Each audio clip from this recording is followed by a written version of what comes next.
자, 데살로니가전서 2장 1절부터 6절까지 제가 읽어드리도록 하겠습니다. 잘 들으십시오. 형제들아, 우리가 너희 가운데 들어간 것이 헛되지 않은 줄을 너희가 친히 아나니, 너희가 아는 바와 같이 우리가 먼저 빌립보에서 고난과 능욕을 당하였으나 우리 하나님을 힘입어 많은 싸움 중에 하나님의 복음을 너희에게 전하였노라.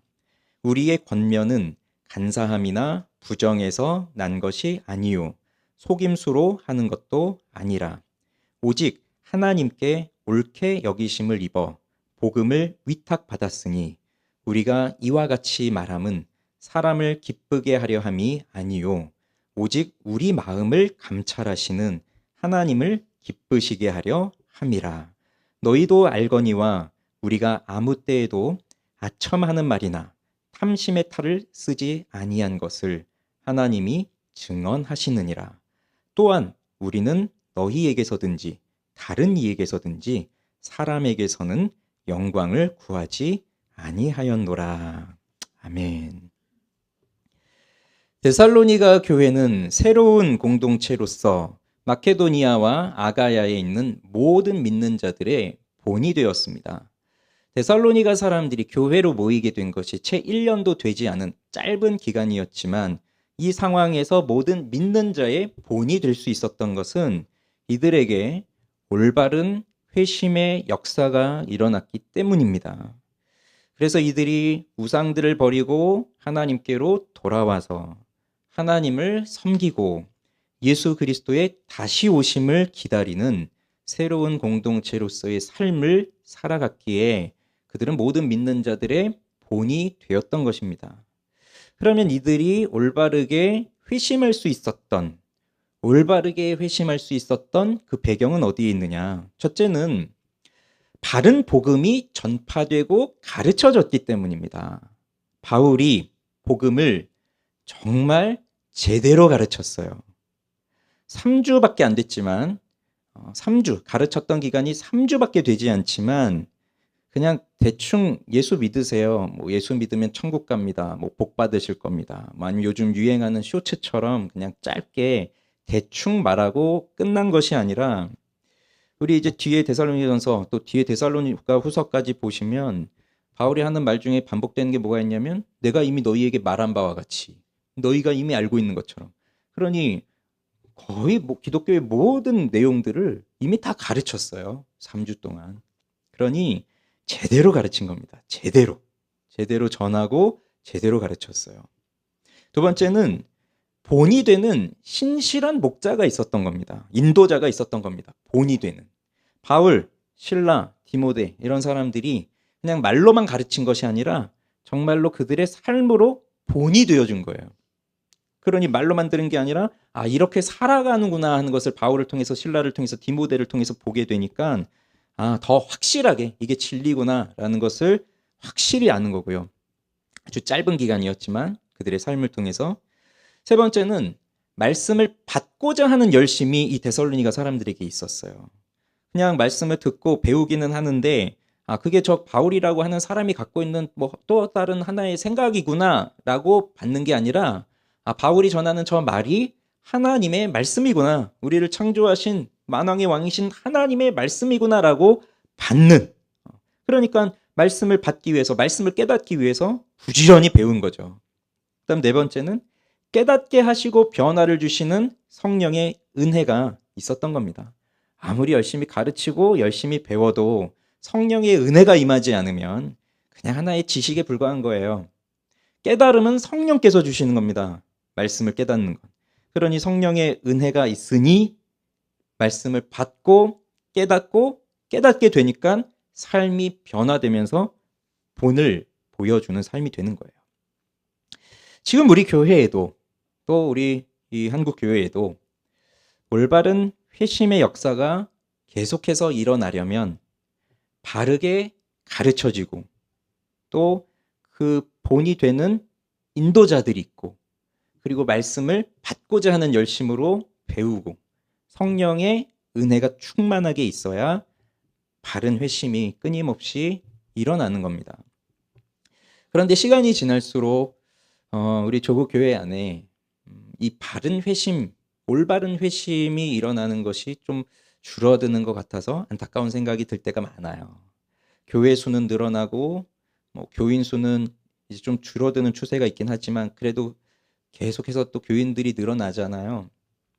그렇지만 교회 수가 늘어나고 교인 수가 늘어났다는 것이 회심했다는 거하고는 다른 거거든요. 교회를 다닌다고 해서 구원을 받는 것도 아니고 교회를 다닌다고 해서 진실한 그리스도인이 아닌 거예요. 그래서 여전히 명목상의 신자들, 그냥 이름만 기독교인 그리스도인인 사람들이 많이 있거든요. 그래서 교회는 계속해서 가르쳐야 돼요. 가르치는 교회, 그리고 선포하는 교회. 이 교회의 핵심이에요. 가르치지 않으면 말씀을 모르면 교회는 수십 년 다녀도 하나님을 모르니까 하나님을 모르면 하나님을 만난 적이 없는 거예요. 그래서 가르치고 또 배워야 돼요. 교회는 가르치고 배우는 거예요. 배우는 곳이에요. 그래서 여기 있는 우리 모두는요, 우리 한 사람 한 사람들이 다 가르치는 자, 또 가르침을 받는 자. 그래서 제 말은 가르치는 사람 따로 있고 가르침을 받는 사람 따로 있고 그 말이 아니라 여기 있는 우리는 모두가 다 가르치는 사람이고요. 또 가르침을 받는 사람이에요. 우리 교회도 새로운 공동체로 여기에 모였습니다. 그냥 2년도 안 된 이제 새로 생겨난 교회니까 새로운 공동체이지 단순히 이것만을 말씀드리는 것이 아니라 새로운 공동체라는 것은 세상과 다른 생각을 갖고 다른 사상을 갖고 살아가는 공동체이기 때문에 새로운 공동체예요. 그러니 우린 여기서 계속해서 자라나야 됩니다. 그러기 위해서는 본이 되는 인도자가 필요해요. 근데 그 본이 되는 인도자가 누가 되어야 한다고요? 여기 있는 우리 모두가 다, 한 사람도 빠짐없이 우리 모두는 다 본이 되어야 돼요. 그래서 오늘 이걸 우리에게 가르쳐 주고 있으십니다. 데살로니가전서 2장의 앞부분은 바울이 데살로니가에서 어떻게 사역했는지를 보여주는 내용이거든요. 이 내용을 통해서 우리는 어떻게 하나님의 말씀을 전하고 가르치고 사역을 해야 본이 되어질까? 본이 되는 성도들이 될 수 있을까? 그 부분을 배울 수가 있어요. 자, 1절, 2절 우리 같이 한번 읽어보겠습니다. 형제들아, 우리가 너희 가운데 들어간 것이 헛되지 않은 줄을 너희가 친히 아나니 너희가 아는 바와 같이 우리가 먼저 빌립보에서 고난과 능욕을 당하였으나 우리 하나님을 힘입어 많은 싸움 중에 하나님의 복음을 너희에게 전하였노라. 바울이 복음을 전하던 상황을 먼저 살펴봅시다. 이미 눈치채신 분들이 있을 것 같은데요. 지금 1장부터 여기까지 왔는데 좀 반복되는 말이 있어요. 바울이 반복적으로 쓰고 있는 말. 너희가 알고 있다. 이 말이 반복적으로 나오고 있어요. 1장 5절에도 있었고요. 오늘 2장 1절, 2절에도 두 번이나 반복되고 있어요. 너희가 아는 바와 같이. 너희가 이미 알고 있는 것처럼. 이걸 계속 말하고 있거든요. 그럼 뭐죠?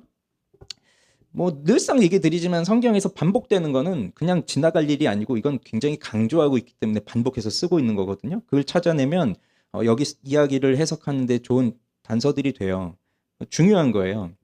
바울이 지금 너희도 알고 있다라고 하는 거는 내가 여기 지금 글을 쓰고 있는데 이 내용이 나만 알고 있고 그냥 나만의 생각이 아니라 이미 너희도 다 알고 있는 것들이다. 이건 이미 너희들에게 다 나타난 일이고 너희들에게 일어난 일이고 분명하고 확실하게 일어난 일이니 너희들도 다 알고 있다. 다 검증되고 다 확인된 일이다. 이건 내 생각만이 아니다. 내 말만이 아니다. 너희도 다 알고 있다. 그러면 이들이 뭘 알고 있나요? 무엇을 알고 있나요? 우선은 바울이 데살로니가에 들어가게 된 것이 헛되지 않았다는 것을 이들이 알고 있다는 얘기예요. 이게 무슨 말일까요? 바울이 데살로니가에 갔는데 빌립보에서 갈 때도 고난 받고 데살로니가로 간 거고 데살로니가에 있었는데 새 안식일밖에 말씀을 가르치지 못했고 그다음에 얼마 동안 더 머물렀는지는 정확하게는 모르지만 어쨌든 길지 않은 매우 짧은 기간에 거기에 머물렀는데 나올 때도 계획 없이 도망치듯이 나왔어요. 그러니까 이런 상황들로 인해서 비방하는 사람들이 있었던 것 같아요. 바울은 비방을 많이 받았습니다. 비판도 많이 받았고 욕도 많이 먹었던 사람이에요. 그러니 네가 사도라면 유대인들이 그렇게 극심하게 방해를 하고 해도 사도라면 거기 남아서 굳건하게 박해를 견디면서 말씀을 전하고 해야 여기 이제 새로 생겨난 이 성도들이 말씀을 듣고 잘할 거 아니냐. 근데 그렇게 도망을 가? 근데 사도가 맞아?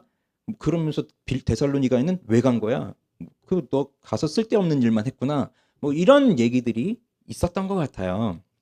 그러니 근데 이게 헛된 일이 아니다. 너희들에게 갔던 것이 헛된 일이 아니다라는 걸 너희들이 안다. 그걸 말하는데요. 여기 2절에 뭐 우리 한글 성경이 이게 우리 한글 성경에는 한글에는 시제라든지 뭐 이런 것들이 없어서 잘 파악이 안 되지만 여기 2절에 보면 두 개의 동사가 완료형으로 쓰입니다. 완료형. 안다라고 하는 너희가 알거니와 할 때 그 안다 아는 바와 같이 할 때 안다라는 말이 완료형으로 쓰였고 그다음에 헛되지 않았다라는 말이 완료형으로 쓰였어요. 그 말은 뭐냐면 바울이 여기서 3주 짧은 기간 사역했지만 그때 여러 가지 방해가 있었지만 그래서 쫓겨났지만 도망을 갔지만 이것이 헛되지 않았다는 것을 데살로니가 사람들은 그때도 알았고 지금도 알고 있다는 것이고 그 바울이 거기 가서 사역한 모든 것이 헛되지 않았다는 것이 그때도 헛되지 않았고 지금도 헛되지 않았다는 것. 그걸 알고 있다는 거예요. 그러니 비록 그런 방해들이 있어도 이들이 예수를 만났고 변화된 건 사실이잖아요. 그래서 믿는 자들의 본이 되었잖아요. 그건 변함없는 사실이죠. 그러니 헛된 일이 아니죠. 괜히 간 게 아니죠. 뭐 되지도 않는 일을 한 거구나 그런 게 아니죠. 분명한 일을 했다는 거예요. 그리고 또 뭘 알고 있느냐? 빌립보에서 어떠한 고난과 능력을 받았는지를 알고 있다는 겁니다. 이 데살로니가 사람들이.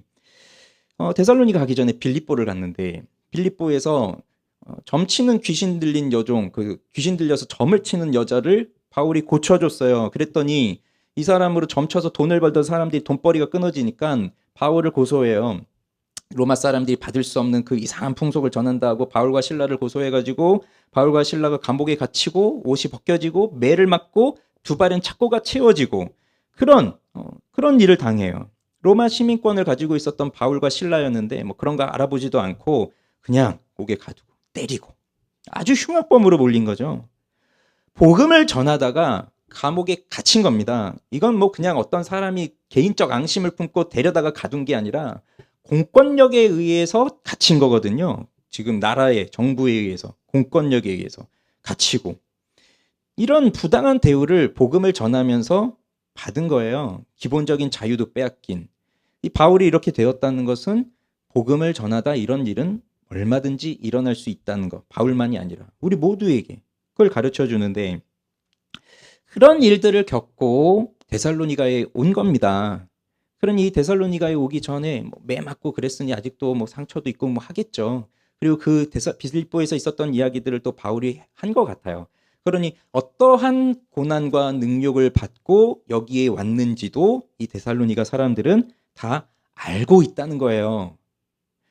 그런데 이 데살로니가에 와서 빌립보에선 그런 고난과 능력을 받았는데 데살로니가에 와서는 편하게 말씀을 전할 수 있었느냐? 그렇지 않았다는 거죠. 그래서 2절 마지막 부분에 뭐라고 나와 있어요?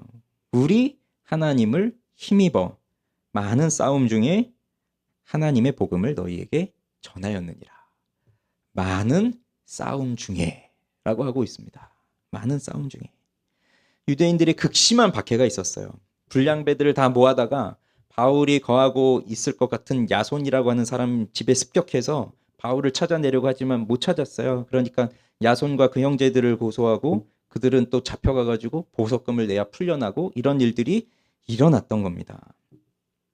그러니 뭐 며칠 전까지도 빌립보에서 매 맞고 감옥에 갇히고 범죄자 취급당하고 모욕받고 했는데 우리 같으면 이건 좀 쉬라는 사인이구나. 좀 쉬어야 되겠구나. 내 매도 맞았으니 아프고 좀 쉬자. 그러면서 박해가 좀 극심한데 좀 주변 상황을 좀 보면서 좀 잠잠해지면 그때 좀 다시 활동을 하고 저 사람도 좀 심기 좀 불편하게 하지 않으면서 좀 지혜롭게 복음을 전할 수 있는 방법을 좀 모색해보자.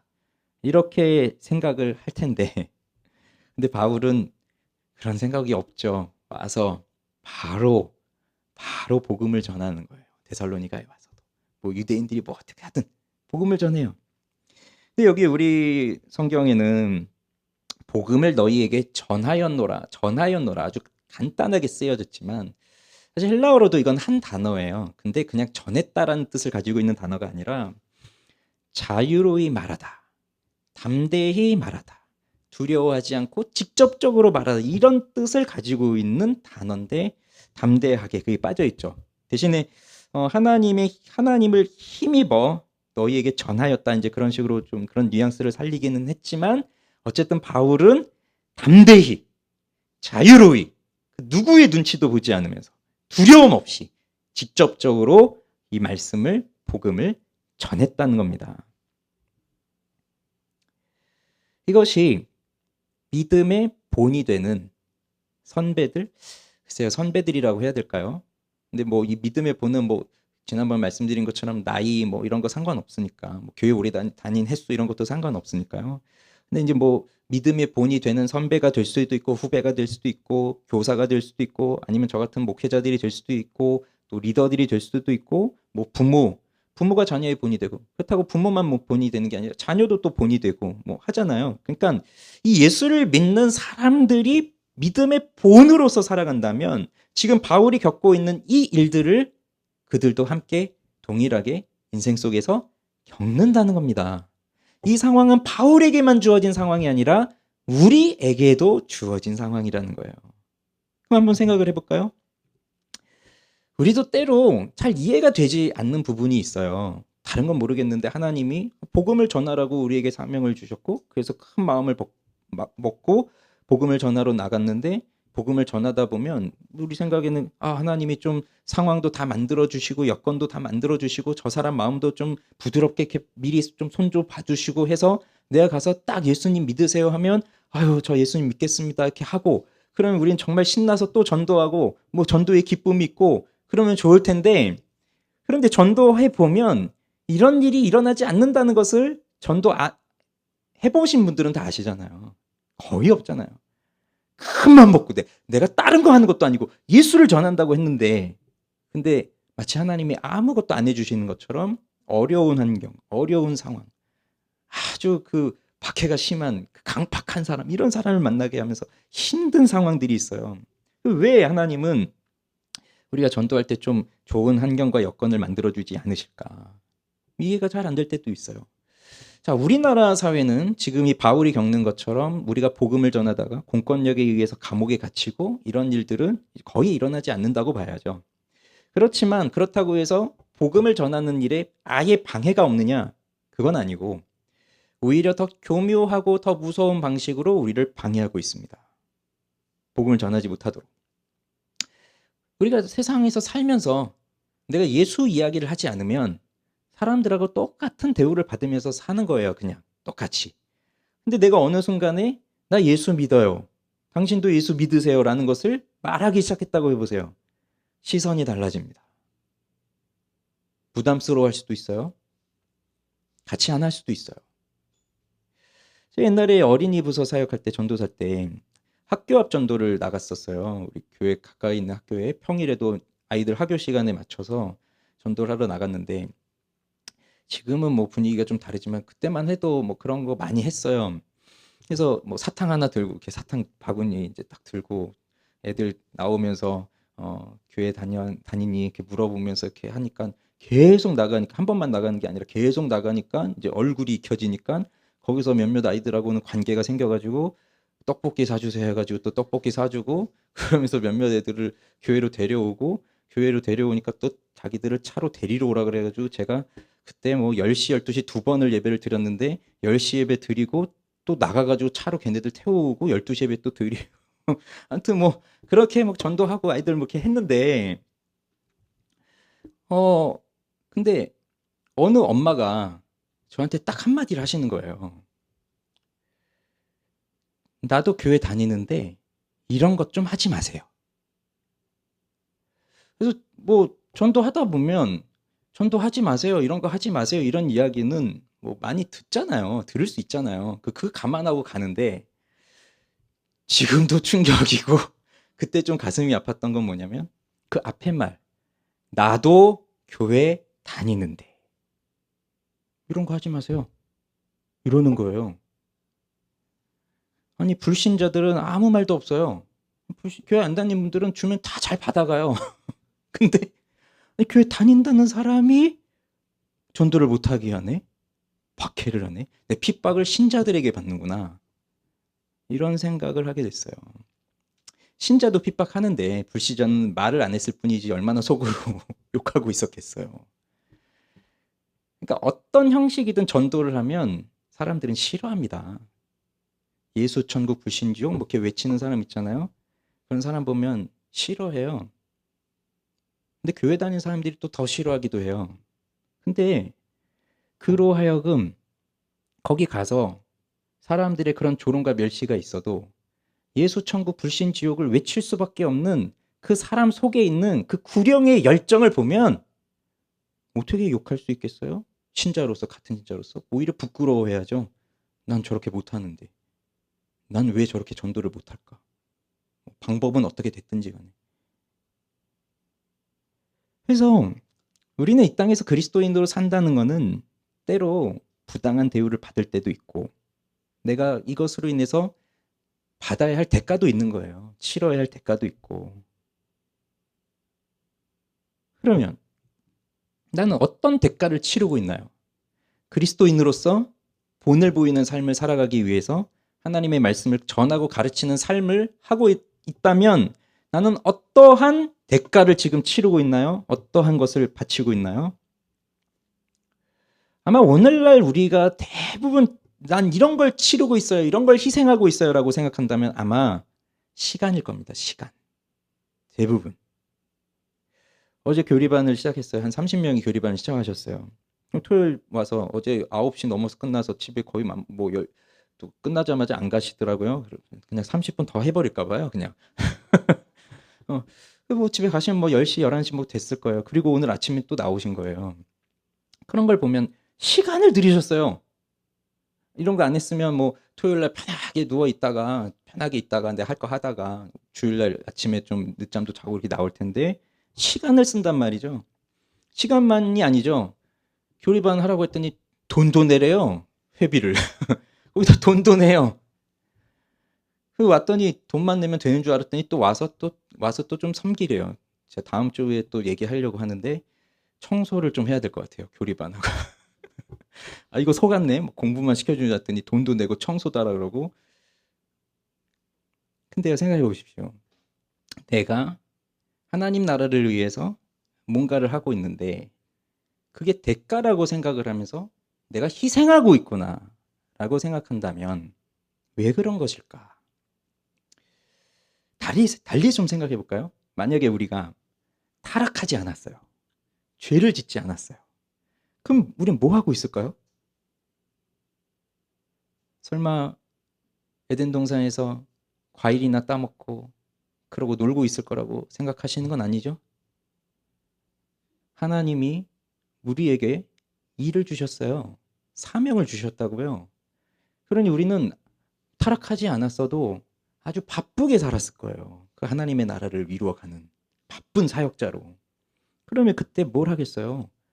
하나님의 말씀을 듣고 하나님과 교제를 나누고 기도하고 그러면서 하나님과 하는 시간들을 내가 하는 그 하나님이 주신 그 일을 하면서 계속해서 살아가지 않았을까요?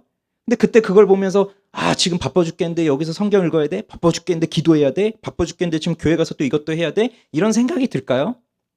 지금 우리가 이런 생각을 하는 이유는 그렇게 살지 않는 불신자들하고 비교하기 때문이에요. 쟤네는 안 하는데 나는 이것도 왜 해야 되지? 똑같은 24시간을 사는데? 그러니까 이게 내가 뭔가를 더 한다고 생각하고 희생한다고 생각하고 헌신한다고 생각하는데 그게 아니라 이거는 사실 당연한 거예요. 저 사람들이 해야 될 걸 안 하고 있는 거지. 그러니까 저 사람들이 잘못된 것이 우리가 잘못된 게 아니라고요. 근데 자꾸 우리는 우리가 뭔가 이상하다고 생각하는 거예요. 저들은 안 하는데 왜 우린 이걸 해야 되지? 이렇게. 당연히 해야 되는 거고 저들이 안 하고 있는 거예요. 그러니 오늘 우리들의 문제는 조금만 힘들면 안 하려고 하는 거. 이게 오늘 우리들의 문제예요. 옛날 우리 믿음의 선배들은 힘들어도 새벽에도 밤에도 모이고 늘 나와서 하고 했단 말이에요. 근데 지금은 좀만 힘들면 저는 안 할래요. 전 못 하겠어요. 보세요. 우리 모두는 다 그리스도인이 되어서 믿음이 연약한 자들에게 또는 불신자들에게 본이 되는 삶을 살아야 되는데, 그런 본이 되는 삶이 위해서는 복음을 가르치고 말할 수 있는 사람이 되어야 하는 거죠. 근데 거기에는 우리가 선뜻 나서지를 못해요. 나도 저렇게 살고 싶다 이런 마음은 있지만 선뜻 못 하겠는 거예요. 저렇게 하면 또 뭔가를 대가를 치러야 되겠구나. 우리 리더들은 또 리더하면서 교사하면서 이러신 분들도 계세요. 그러면 아침 9시 전에 오셔서 일부 예배 드리시고 지금 주일학교 예배하고 그다음 소그룹 모임 인도하시고 다 끝나고 리더 모임하고 뭐 그렇게 해서 거의 한 5시쯤 이제 아침 9시부터 5시까지 이제 그렇게 쭉 하시는데, 뭐 많이 한다고 생각하지만 사실 제가 볼 때는 뭐 늘 해야 되는 거고 당연 죄송합니다. 제가 이런 생각을 하고 있어서 속으로 뭐 한 7시까지 그냥 쭉 이렇게 해야 되는데 쉬지 않고 어쨌든 근데 선뜻 못 하겠는 거예요. 지금 시간이 안 되는데요. 지금 여기 와서 속으로 모임하고 하는 것만 해도 제가 교회에 너무 많은 시간을 쓰고 있는 것 같은데요. 두려운 거예요. 뭔가 하기가. 그런데 바울 보세요. 바울은 모든 상황이 다 펼쳐진, 하나님이 사도로 부르셨으니까 내가 너의 사역을 위해 특별히 모든 걸 다 제공해 줄게 하고, 그럼 바울은 가서 말씀만 전하면 됐나요? 아니었다고요. 극심한 박해와 방해와 회방과 비방과 그런 것을 맞서 싸우면서 거기서 하나님을 힘입어 담대히 복음을 말했던 거예요. 똑같은 상황이에요. 바울도 우리도. 그럼 바울만 그거 하라고 세운 게 아니라 우리도 그렇게 살라고 우리를 여기 부르신 거예요. 그러면 복음을 전하는 상황은 이렇고, 그럼 이제 우리는 복음의 내용을 말해야 되는데 그럼 어떻게 해야 되느냐? 그래서 다음으로 보려고 하는 것이 복음을 전할 때의 자세와 어떠한 동기로 해야 되느냐, 두 가지를 볼게요. 3절 같이 읽어보겠습니다. 시작. 우리의 권면은 간사함이나 부정에서 난 것이 아니요 속임수로 하는 것도 아니라.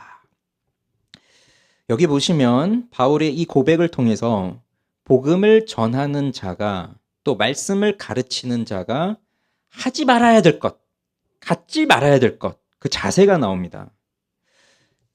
바울은 말하죠. 간사함이나 부정이나 속임수로 하지 않았다. 이렇게 말하고 있어요. 간사함이라는 건 잘못됐다는 걸 뜻하는 거예요. 이 간사함이라는 단어는 잘못됐다, 뭐 오류가 있다, 뭐 실수가 있다 이런 걸 말하는 거고, 부정이라는 것은 도덕적으로 순결하지 못하다, 불결하다 좀 이런 걸 말하는 것이고, 속임수는 화려한 말솜씨로 사람들을 속이고 기만하고 이런 거라는 건데, 바울이 복음을 전할 때 나는 이렇게 잘못된 것이나 뭐 도덕적으로 부패한 것이나 아니면 사람들을 속이는 말솜씨 이런 걸로 하지 않았다 하는 것을 강조합니다. 왜 이것을 강조하고 있냐면 바울이 전하고 있는 이 복음의 내용이 틀렸다고 하는 사람이 있기 때문이에요. 이 데살로니가 전서와 비슷한 시기에 쓰여진 편지가 갈라디아서인데 학자들마다 견해는 있어요. 갈라디아서가 더 먼저다, 데살로니가 전서가 더 먼저다. 견해 차이는 있지만 거의 비슷한 시기에 쓰여졌다고 봐야 돼요. 그러면 데살로니가 전서나 후서에서는 바울에게 뭐 그런 시비가 붙고 있진 않지만 갈라디아 교회 같은 데는 벌써 바울의 사도성을 의심하고 바울이 전하고 있는 복음은 가짜 복음이다, 다른 복음이다 이렇게 비방하면서 말하는 사람들이 교회 안에 있기 때문에 바울은 거기서 내가 전하는 복음이 진짜 복음이고 다른 복음을 전하는 자가 있다면 천사라도 하나님의 저주를 받아야 된다 이렇게 말할 정도로 아주 단호하게 이야기를 하잖아요. 그 이유는 지금 바울이 네가 말하는 게 가짜야, 너 잘못됐어, 너 틀린 거 말하고 있는 거야 이런 비방을 받고 있으니 내가 전하는 건 틀림이 없는 하나님의 말씀이다, 진리다 하는 것을 분명하게 말하고 있는 거예요. 그리고 부정이라고 하는 거는 사실 이 부정이라고 하는 여기 쓰인 헬라어 단어는 언제 쓰는 단어냐면 성적인 문제가 있을 때 쓰는 단어였어요. 그래서 바울이 무슨 성적인 탐욕을 가지고 이런 일을 했다고 보는 거예요. 근거는 데살로니가에서 회당에서 복음을 전했더니 누가 바울을 따라요? 사도행전 17장에 보면 적지 않은 귀부인들이 바울을 따르더라 이렇게 되어 있거든요. 남자들이 바울을 따른 게 아니라 여자들이, 부인들이 바울의 말을 듣고 바울에게 계속 배우러 다니는 거예요. 그러니까 사람들이 저거 여자들 꼬셔가지고 자기 그 욕구를 채우려고 여자들을 저렇게 꼬드기는구만. 이런 생각을, 이런 의심을 또 한다고요. 바울의 사역에 대해서. 근데 나는 그런 것이 아니다. 그런 부정함에서 나온 것도 아니다. 속임수로 하지 않았다. 이 당시는 그리스 로마 사회에 그냥 유행이었어요. 뭔가 새로운 사상이 있고 뭔가 신기한 그 사상이 있으면 그걸 전파하러 다니는 사람들이 있었어요. 그러니까 복음이 아니더라도 어떤 철학적 사조라든지 이런 것들을. 그럼 그 사람들은 돌아다니면서 자기가 배운 거를 말하고 가르치고 하고, 그런 다음 뭘 했냐면 돈을 받았어요. 그러면서 떠돌아다니는 거예요. 우리 옛날에 마치 그 약장수들처럼. 그럼 약장수들 이미지가 떠오르시죠? 떠오르죠? 약장수 이미지? 그 약장수들이 하는 말을 우리는 신뢰하면서 받아들일 수 있겠어요? 그런 이미지가 아니잖아요. 그들은 이 약이 뭐 마치 무슨 정말 대단한 것처럼 말을 하고 화려하게 말을 하고 뭔가 또 증거도 들이대고 하지만 결국은 속임수잖아요. 속이면서 목적은 사람들이 그걸 사게 해서 돈을 버는 게 목적이잖아요. 그러니까 그 당시에 그런 식으로 지식을 전하고 가르치고 하는 순회 그 전도자들이 있었기 때문에 바울은 나는 이런 식으로 속임으로 전한 것도 아니다. 뭐 예수 믿게 하려고 사람들을 속여가면서 믿게 하고 그런 것도 아니다. 그러니 정리해보면 바울은 간사함에서 나오지 않았다. 즉 바울의 가르침은 분명하다. 틀리지 않았다. 부정함으로 하지 않았다는 것도 바울의 생각은 늘 올바름으로 그런 자신의 탐욕을 위해서 한 것이 아니다. 그리고 속임수로 하지 않았다는 것은 바울이 전하는 그 모든 행동과 모든 양식도 사람을 속이는 기만하는 것이 아니라 정말 진실하게 한 것이다. 그걸 강조하고 있는 거예요. 이게 우리들이 복음을 가르치고 하나님의 말씀을 전할 때, 자, 여러분 계속 제가 다시 말씀드릴게요. 이거는 무슨 목회자, 설교자, 특별한 교사들만을 얘기하는 게 아니라 저는 여기 계신 여러분 한 분 한 분이 다 말씀을 가르치는 자, 복음을 전하는 자여야 한다고 생각을 하고 드리는 말씀이에요. 나도 복음을 전하는 자이기 때문에 내가 복음을 전할 때는 어떻게 해야 된다고요? 간사함이 없이 부정에서 나오는 것이 아니라 속임수를 쓰지 않으면서, 그러면서 하나님의 말씀을 가르치는 사람이 돼야 된다고요, 내가. 그러니 우리는 끊임없이 생각해 봐야 돼요. 오늘 만약에 무슨 모임을 했다, 속으로 모임을 했다, 아니면 뭐 주일학교 아이들 내가 가르쳤다, 뭐 하면 오늘 내가 했던 말 중에 뭐 잘못된 건 없을까? 틀린 건 없을까? 고민들 해봐야죠. 제가 설교하고 강의하고 늘 하지만 끝나고 나면 저는 늘 사실 마음이 편하진 않거든요. 왜냐하면 내가 혹시 말하는 것 중에 잘못된 건 있지는 않았을까? 아니면 내 표현 중에 또 사람들의 오해를 살 만한 표현은 있지 않았을까? 뭐 너무 과격한 표현을 쓰진 않았을까? 뭐 별 생각 다 들어요. 그렇지만 틀렸는지 아닌지 그건 확인해 봐야죠. 내가 이게 맞다고 생각했는데 막상 보니까 아니면 어떡해요. 이게 절대적 진리입니다라고 했는데 아닌 거예요. 그럼 어떡해요. 그러니 우리는 끊임없이 배워야 되고 공부해야 되고 또 확인해 봐야 되고 점검해 봐야 되고 그렇게 돼야 되고, 그러니 평소에 공부해야죠. 읽어야죠. 책을 읽고. 늘 말씀드리잖아요. 처음 듣는 분도 계시겠지만 내가 지금 성경 어디를 읽고 있는지, 지금 난 무슨 책을 읽고 있는지 언제든지 말할 수 있어야 된다고. 내가 요즘 어디 유튜브에 빠져 있거든요. 요즘 어디 드라마 정주행 중이거든요. 그거 말고 성경 어느 본문을 읽고 있는지, 내가 무슨 책을 읽고 있는지 말할 수 있어야 돼요. 그건 하고 있다는 거거든요. 그래서 바르게 알고 공부하고 또 바른 걸 전하고, 그 다음에 이것을 내 욕심을 위해서 하는 게 아니라 전도하려고 사람들 속여가면서 막 오세요 오세요 그게 아니라 정말 진리를 말하는, 그게 이제 복음을 전하는 자의 모습이라는 겁니다. 그리고 이제 두 번째는 이 복음을 전하는 자는 어떠한 동기를 가지고 어떠한 목적을 가지고 해야 되느냐. 자, 4절부터 6절을 같이 읽어봅시다. 시작. 오직 하나님께 옳게 여기심을 입어 복음을 위탁받았으니 우리가 이와 같이 말함은 사람을 기쁘게 하려 함이 아니요 오직 우리 마음을 감찰하시는 하나님을 기쁘시게 하려 함이라. 너희도 알거니와 우리가 아무 때에도 아첨하는 말이나 탐심의 탈을 쓰지 아니한 것을 하나님이 증언하시느니라. 또한 우리는 너희에게서든지 다른 이에게서든지 사람에게서는 영광을 구하지 아니하였노라. 지금 길게 말하고 있죠. 4절, 5절, 6절.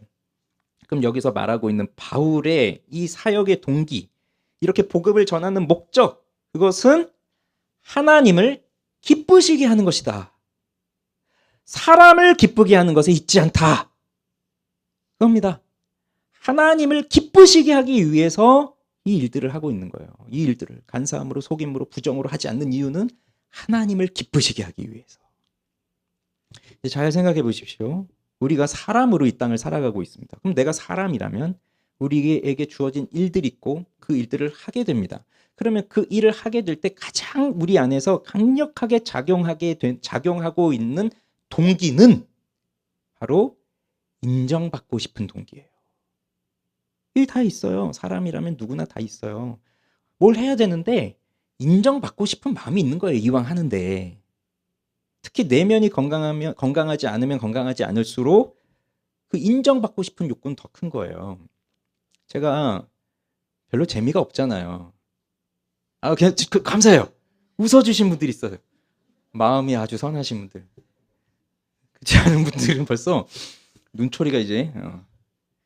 그래서 제가 늘 어릴 때부터 별로 말수도 없고 말도 잘 안 하고 또 말을 해도 별로 재미도 없고 하니까, 근데 걔 친구들을 보면 항상 이렇게 말을 잘하는 애들이 있어요. 나와서 뭘 하면 다 웃어. 애들이 반응이 아주 좋아. 근데 저는 뭘 해도 저 때문에 이 말이 지어진 것 같거든요. 갑분싸? 뭘 하면 이런 분위기가 되는 거예요. 벌써 이렇게 지금까지 은혜를 모았는데 갑자기. 그러니까 저도 막 해보고 싶은 거예요. 나도 이렇게 딱 얘기하면 사람들이 막 뒤집어주면서 깔깔 웃고 막 하고 그래 하고 싶은데, 정말 노력을 해서 용기 내서 한마디 딱 던지면 분위기 싸해지면서 시선이 아주 따가우면서 너 다신 그런 말 하지 마, 이런 이제.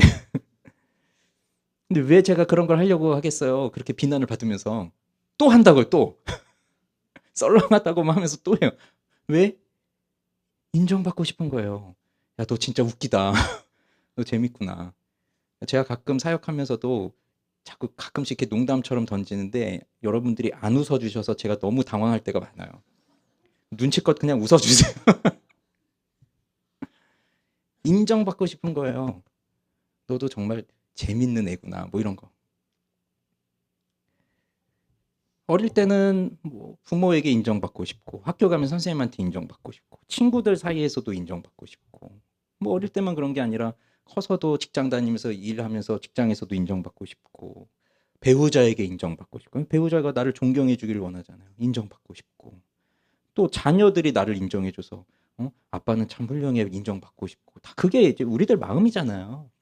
다 기본으로 깔려 있다고요. 내색을 안 할 뿐이지. 그래서 이 인정받고 싶은 욕구와 오늘날 문화가 딱 맞아 떨어진 게 그거 같아요. 좋아요, 구독, 알림 설정. 그래서 좋아요가 많으면 야, 인정받고 있구나. 거기다 구독까지 해줬어요. 내가 인정받았구나. 근데 뭘 올렸는데 좋아요도 없고 구독도 없고 조회수도 없고. 쇼츠를 올리고 있잖아요. 처음에 쇼츠를 안 만들려고 했었는데 그냥 전도 차원에서 만드는 거예요. 근데 이제 좋아요가 막 올라가잖아요. 근데 그냥 창에서는 안 보이지만 그 관리자 스튜디오에서 보면 싫어요가 있어요. 그 싫어요 숫자가 떠요. 밑에 싫어요 있잖아요. 근데 여러분이 좋아요 눌러주신 그 모든 쇼츠 영상에 다 싫어요가 있어요. 그럼 속으로 누구야 이거? 아니 그냥 뭐 마음에 안 들면 그냥 보고 다른 데 넘어가지 굳이 이 싫어요를 눌러야 돼. 그러면 이제 무슨 생각이 드냐면 인정을 받지 못하는구나. 뭐가 문제가. 뭐 이런 별 생각이 또 다 든다고요. 이러한 사람들이 모였어요. 어디? 교회. 인정받고 싶은 사람들이 교회에 모인 거예요. 그러니 여기 모인 우리들도 다 뭐 받고 싶은 거예요? 교회 와서 인정받고 싶은 거예요. 교회 와서 인정받고 싶어요. 그래서 교회 와서 뭐 시험에 드는 여러 가지 경우들이 있는데 가장 또 많은 흔한 경우가 교회에서 인정을 못 받아서 내가 뭘 열심히 정말 헌신해서 했는데 목사님이 알아주지도 않으시네요. 뭐 성도들이 뭐 아는 척도 안 해주네요. 뭐 이러면 이제 또 서운한 거예요.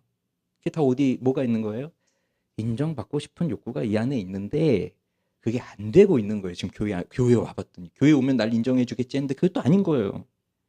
그러니까 사람들이 이제 어떻게 해요? 인정받고 싶으니까 그러니까 아첨의 말을 한다고요. 이 교회 안에서도 아첨하고 탐심의 탈을 쓰고 가면을 쓰고 그러니 전도를 하고 말씀을 가르치고 뭐 교회 일을 하는 것도 다 인정받으려고 사람들에게. 잘하시네요 정말. 그거 하려고 교회를 섬기고 있다고요. 그러나 바울은 사람에게 인정받는 건 관심이 없어요. 추후에 관심이 없어요. 그는 오로지 하나님을 기쁘시게 하는 것에만 관심이 있었어요. 이것이 이제부터 좀 잘 들으세요. 이것이 복음이 주는 놀라운 변화이며 복음의 능력입니다. 복음이 무엇을 했길래 그렇게 변할까요? 자, 바울이 말합니다. 오직 하나님께 옳게 여기심을 입어 라고 하고 있죠. 오직 하나님께 옳게 여기심을 입어. 이 옳게 여기심을 받았다는 말은 도키마조라고 하는 단어예요. 동사 도키마조. 도키마조는 뭐냐면 금이나 은을 재련할 때 불 속에 넣어서 불순물을 없애버리는 거. 그러니까 불 속에 넣어서 얘가 진짜인지 아닌지를 시험하고 검증하고 확인하는 게 도키마조예요. 그러니까 하나님이 나를 도키마조 하셨다. 즉 불 속에 집어 넣으셨다 나를. 그래서 네가 진짜인지 가짜인지 한번 불 속에서 검증을 해보자 해서 우리를 불 속에 넣는데 확인해 보니까 너는 진짜구나라고 인정을 해주셨다는 거예요. 이게 이 도키마조가. 그래서 하나님께 옳게 여기심을 입었다. 근데 이 단어도 완료형이에요. 과거에 한번 인정해 줬는데 지금은 긴가민가 그게 아니라 그때 옳게 인정받은 것이 지금도 하나님 앞에서는 우리는 옳게 인정함을 받은 거예요. 너 진짜다. 너 진짜다. 그러면 우리가 옳게 인정함을 받을 수 있었던 이유는 뭘까요? 단 한 가지의 이유. 바로 예수님 때문입니다. 예수님 때문이에요. 내가 바울이 복음 전도를 많이 해서 회심을 많이 시켜서 신학을 공부를 열심히 많이 해서 헌금을 많이 해서 교회 한 번도 안 빠져서 주일 뭘 많이 해서 사람들 많이 모아서 교리반 100점 맞아서? 아니요. 예수님 때문이에요. 예수님 때문에. 하나님은 우리를 보실 때 우리 안에 거하시는 예수님을 보시는 거예요. 그러니까 예수님을 보니까 우리를 옳다 인정하시는 거예요. 바울이 디모데전서에 가면 자신을 죄인 중에 괴수라고 합니다. 이건 인생 말미에 쓴 고백이에요. 죄인 중에 괴수였다가 아니라 죄인 중에 괴수예요. 지금도 바울은. 그럼 우리는 이 사람이 이렇게 신학을 열심히 공부하고 전도도 많이 하고 사람들을 이렇게 그리스도께로 돌아오겠는데 이 사람 죽을 때까지도 이 사람도 결국은 성화의 삶을 제대로 못 살아서 죄인 중에 괴수로 살고 있구나. 근데 그게 아니라 성화의 삶을 너무 아름답게 살아가고 있기 때문에 나는 죄인 중에 괴수입니다라고 고백하는 거예요. 그게 우리 여러분 복음 중심 삶을 공부하면서 배우고 있는 거잖아요. 복음을 보면 볼수록 십자가의 은혜는 커지면서 그리고 동시에 나의 죄는 크게 보이면서 내가 이러한 불결한 죄인인데 달리 말하면 내가 죄인 중에 괴수입니다라는 걸 달리 말하면 이런 나를 구원하신 예수님의 은혜는 너무나 큽니다. 그 고백이거든요. 성화의 삶을 살지 않는 사람들 이런 고백 없어요. 내가 죄인이라고 생각을 안 하는데 그러면 당연히 예수님이 십자가에서 보여준 구원은 하찮은 거예요. 누가 해달라 그랬나? 나중에 이제 죽을 때 가서 이제 저 좀 천국 좀 보내주시죠. 이렇게 되는 거예요. 우리는 어떤 삶을 살고 있는 거냐면 매일 밤마다 법정에 서는 거예요. 오늘 하루 어떻게 살았니? 그러면 생각해 보십시오. 상상해 보십시오. 오늘 밤 법정에 섰습니다. 하나님 앞에 섰습니다. 너 어떻게 살았니? 저는요. 오늘 정말 오늘 게다가 주일이잖아요. 저 아무 죄도 안 저질렀어요. 전 당당해요. 이렇게 하나님 앞에 서실 분 있으세요? 그럴 자신 있으세요? 없잖아요. 우린 그렇게 못 삽니다. 못 합니다. 그러나 우리는 날마다 그 하나님 법정 앞에 서도 두렵지 않아요. 왜요? 예수님이 이미 내가 받아야 할 죄의 형벌과 대가를 다 치르셨는데 그리고 예수님이 이루신 그 의가 나에게로 전가됐는데 하나님이 그 예수님을 보면서 나를 옳다 인정해 주셨는데 그건 어제도 옳고 오늘도 옳고 내일도 그런 거예요. 그러니 두렵지 않아요. 하나님 앞에 선다는 것이. 그러면서 하나님은 우리를 보시면서 내가 너를 기뻐하노라. 스바냐 3장 17절에서 하나님이 노래하시듯이 너를 향한 이 즐거움, 기쁨을 나는 잠잠히 있을 수가 없구나 하고 하나님 노래하시듯이 우리를 그렇게 기뻐하시는 거예요. 왜? 내 안에 예수님을 보시면서. 그 하나님의 기뻐하심을 받는 우리는 동시에 그 하나님을 기쁘게 하고 싶은 마음이 생기는 거예요. 근데 여기 참 신기한 게 뭐냐면요. 4절 마지막 부분에 가면 오직 우리 마음을 감찰하시는 하나님을 기쁘시게 하려 함이라 라고 되어 있잖아요. 여기 우리 마음을 감찰하시는, 이 감찰한다는 말도 도키마조예요. 똑같은 동사를 쓰고 있는 거예요. 도키마조. 그러니 이미 우리를 검증해 봤더니 오라. 근데 또 하나님 또 어떻게 하고 계신 거예요? 우리 마음을, 이건 현재 분사, 날마다 또 도키마조 하고 계신 거예요. 불 속에 넣어보고 계신 거예요. 계속 우리를. 근데 이럴 때 우리의 반응이 아이고 좀 그만 좀 하세요. 그만 좀 감시하세요. 저 하나님 뜻대로 살 거예요. 그러니까 감시 좀 그만하세요. 그런 마음이 아니라 부담스러워 죽겠어요. 그게 아니라 하나님 보세요. 또 보세요. 내일 또 보세요. 그런다는 거예요. 왜? 제 마음에 예수님이 계세요. 그러니 보세요. 여기 예수님이 계세요. 보세요. 이게 기쁨이라고요. 하나님이 내 마음을 조사하시고 진짜인지 가짜인지 검증하신다는 게 부담스럽고 그만했으면 좋겠다는 일이 아니라 매일매일 날마다 해주십시오. 나에겐 예수님이 있으니까. 그러니까 하나님을 기쁘시게 하는 것에만 오로지 관심이 있는 거예요. 사람을 기쁘게 하는 거 관심이 없어요. 이게 복음을 경험한 사람들의 정체성. 이게 복음의 능력으로 하루하루를 살아가고 있는 사람들의 모습. 이런 사람들에게 다른 사람이 나를 어떻게 생각할까? 나를 인정해줄까? 평가해줄까? 나를 비난하면 어떡하지? 이런 것이 과연 중요한 것이 될까요?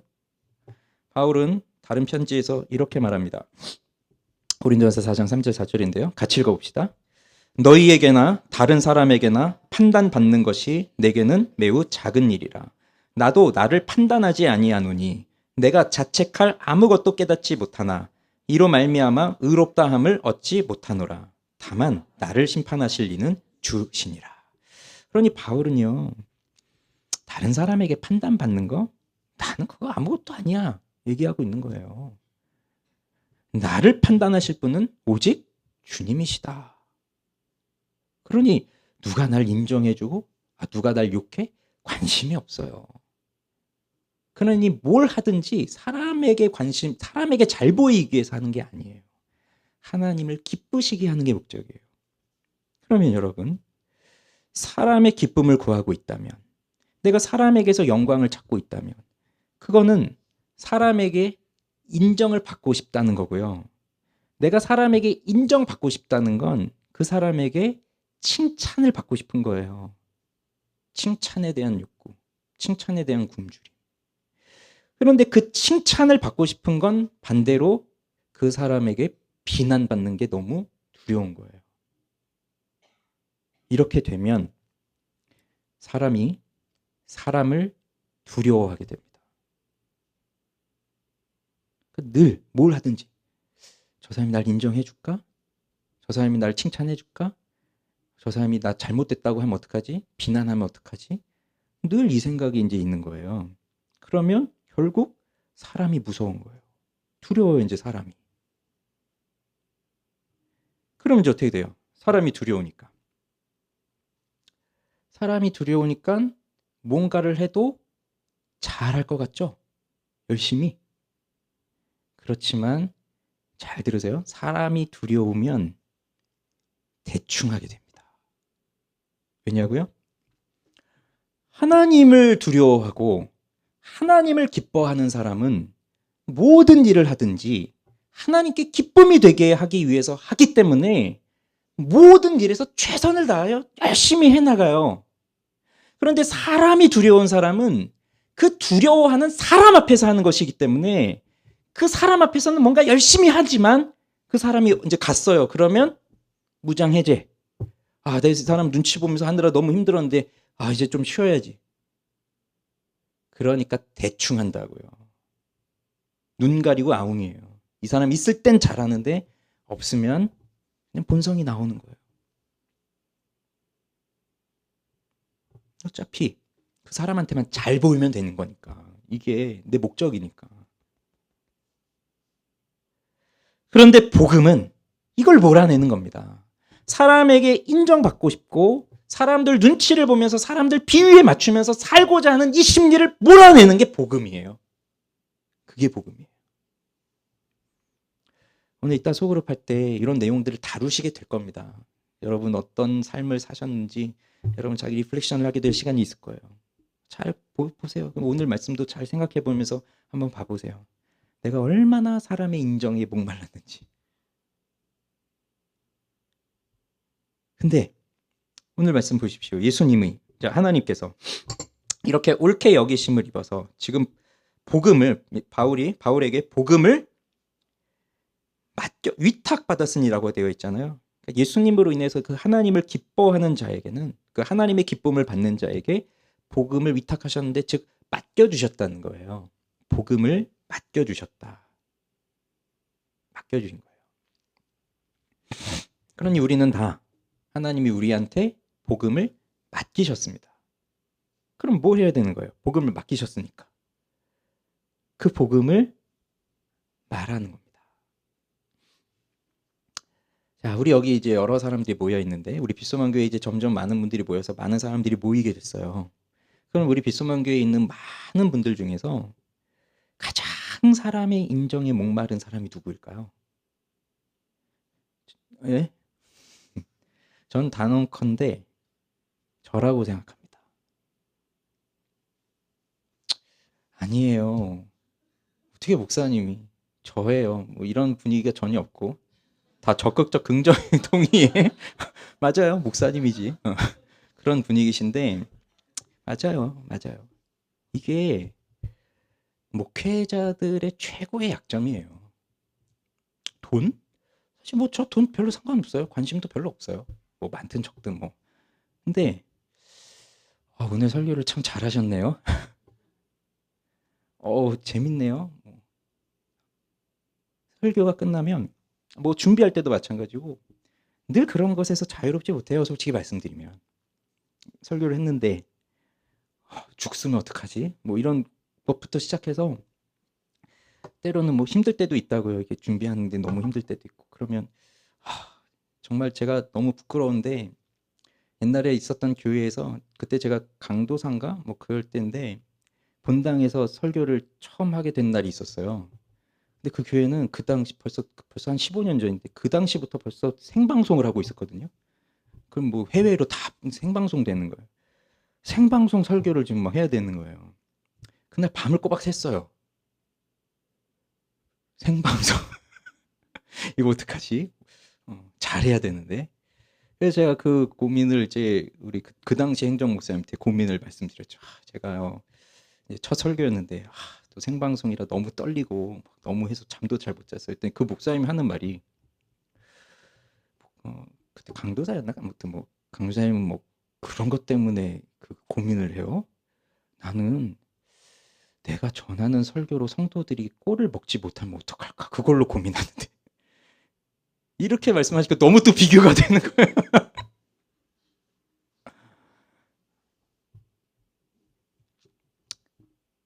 뭐 저만 그러겠습니까? 이게 수많은 유혹입니다. 목회자도, 뭐 교사도, 뭐, 뭐, 뭐, 뭐 누구든 다 인정받고 싶은 거잖아요. 이왕 하는데. 이거는 죽을 때까지 이어질 거예요. 죽을 때까지. 돈? 어느 정도 되면은 이제 돈에 대한 유혹은 별로 없을걸요? 뭐 어떤 사람은 뭐 끝까지 그럴 수도 있겠지만 뭐 어느 정도 되면 뭐 돈에 대한 미련도 이제 좀 내려놓고 그럴 때가 있을 것이고 외모? 뭐 외모도 뭐 내려놓을 때가 있을 것이고 성적인 거? 이것도 뭐 때가 되면은 뭐 수그러들 것이고 근데 이 인정을 받고자 하는 욕구는 아마 죽을 때까지 끊임없을 거예요. 여러분 어떻게 죽고 싶으세요? 죽을 때 사람들한테 존경받고 박수 받으면서 그렇게 죽어서 장례식 치르고 싶지, 뭐 사람들한테 손가락질 당하면서 그러고 죽고 싶으세요? 죽을 때까지도 이건 인정받고 싶은 거라고요. 그걸 끊임없이 싸우는 거예요, 우리의 삶은. 그리스도인의 삶은. 내 안에 있는 이 인정받고 싶은 욕구를 끊임없이 싸워요. 그래서 하나님이 이런 나에게 복음을 맡겨주셨다. 맡겨주신 이유는 말하라고, 가르치라고. 우리 자격이 있나요? 사실 복음을 맡을 자격이 있나요? 자격이 있다고 생각하세요? 사실 자격은 없어요, 우리는. 우리 자격 없어요. 끊임없이 지금 설교하는 중에도, 하나님 말씀이라고 말하는 중에도 어떻게 하면 인정받을까 이거 생각하고 있는 게 사람인데 무슨 자격이 있어요. 그러나 그럼에도 맡겨주셨어요. 그래서 은혜라는 거예요. 예수님을 통해서 받은 은혜예요. 내가 잘해서 맡겨주신 게 아니라 예수님을 통해서 받은 거예요. 그런데 왜 자꾸 우리는 이 일에 주저하느냐? 복음을 맡겨주셨는데도 왜 복음을 말하는 일에 주저하느냐? 거기서도 또 나를 말하고 싶은 욕구가 생기기 때문이에요. 나를 말하고 싶은 거예요. 근데 나에 대해서 말할 게 별로 없네요. 저기 그 거창한 간증하시는 분들 있잖아요. 야, 저 사람들 이야기를 들어보니까 뭐 하나님이 뭐 이렇게 해주셨고 이것도 보여주셨고 이런 복도 주셨고 뭐 이렇게도 해주셨고 했는데 나는 보니까 아무것도 없어요. 그러니까 뭐 할 말이 없는 거예요. 아, 그러니까 나는 안 되는구나. 그런데요, 잘 기억하십시오. 하나님이 우리에게 복음을 맡기신 이유는 너한테 네 이야기를 해라 그거 말하라고 주신 게 아니라 너는 네 이야기 하지 말고 내 이야기를 해라. 예수 이야기를 해라. 복음 이야기를 해라. 예수님 널 위해 뭘 하셨는지. 근데 왜 네가 뭘 했고 네가 뭘 했고 그걸 말하려고 하느냐. 그거 아니라고요. 복음을 말하라고요. 복음을. 예수님이 누구이신지, 예수님이 무엇을 하셨는지 그걸 맡기신 거예요. 정리를 해봅시다. 바울이 복음을 전하는 상황 쉽지 않았습니다. 그건 우리도 마찬가지입니다. 근데 교회는 복음을 전하는 공동체예요. 세상에 나가서 복음을 전해요. 쉬울까요? 아니죠. 교묘한 박해, 회방 뭐 많습니다. 그럼에도 우리는 담대히 말해야 돼요. 그게 공동체예요. 왜? 복음을 맡겨주셨으니까. 그러면 저는 여긴 여러분 모두가 다 그렇게 되기를 원합니다. 여기 한 분 한 분이 다. 즉 모든 믿는 자의 본이 되셔야 돼요. 그래서 여러분에게 주신 복음의 진리를 경험하고 그 복음의 내용을 말하고 복음의 능력을 가르칠 수 있는 그런 사람들이 돼야 돼요. 그러려면 때로는 정말 대가 지불해야 돼요. 내 시간을 써야 될 때도 있고 내 건강을 써야 될 때도 있고. 그래도 그것을 기꺼이 지불하면서 그러면서 하나님 앞에 내가 이 정도 희생하고 있어요. 그런 마음으로 하는 게 아니라 즐거움과 기쁨으로. 그렇게 하는 한 사람 한 사람들이 되기를 바라요. 이제 앞으로 계속해서 새신자들이 올 거거든요. 올 거예요. 보세요. 올 거예요. 그러면 오면 가르쳐야 되잖아요. 누가 가르치겠어요? 뭐 제가 해야 되겠지만 시간이 되면 또 저희 교회가 또 좀 커지면 이제 부목사도 생기고 뭐 부교역자들이 생기고 좀 또 부교역자들이 가르치겠죠? 그렇지만 그것도 한계가 있는 거예요. 누가 가르치겠어요? 목사 혼자서 다 할 수 없어요. 뭐 전도사 혼자 다 할 수 없어요. 우리가 다 하는 거예요, 다. 그래서 뭐 교회를 옮겨온 사람들이야 이미 복음에 대해서 알고 있지만 전혀 교회를 다녀보지 않은 정말 불신자가 오는 경우들도 있으니 그럴 때는 어떻게 해야 돼요? 우리 새가족반 하고 있는 내용으로는 못해요. 그들에겐 이미 제가 하고 있는 이 용어들 자체가 뭔지를 모르기 때문에. 그러면 그 사람들에게는 1대1로 붙어서 정말 복음의 기초를 하나하나씩 가르쳐야 되거든요. 그걸 누가 할 거냐고요. 여러분이 하셔야 되는 거예요. 여러분이. 그래서 여기 누구든지 새신자가 오고 누가 오면 제가 마음에 고민 없이 아, 이 사람 이렇게 하면 되겠구나. 이렇게 하면 되겠구나.